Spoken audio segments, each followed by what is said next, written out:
După festivitățile oficiale de 1 decembrie, mulți bucureșteni au ales să prelungească atmosfera de sărbătoare la Târgul de Crăciun de la Romexpo și mergem la colega mea, Lorena Stancea, care vine cu informații de ultimă oră. Te ascultăm, Lorena.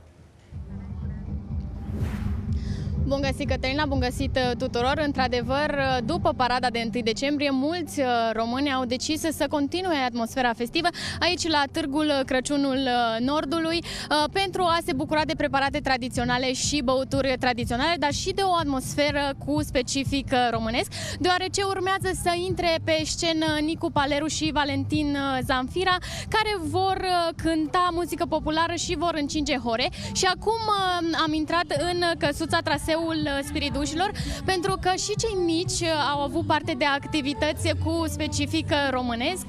În acest moment, după cum vedeți în imagini, ei încing o horă pentru Ziua Națională. Ei au avut parte de activități precum pictarea drapelului României, dar și de construire a hărții României, și ei au parte de multe astfel de activități specifice Zilei Naționale.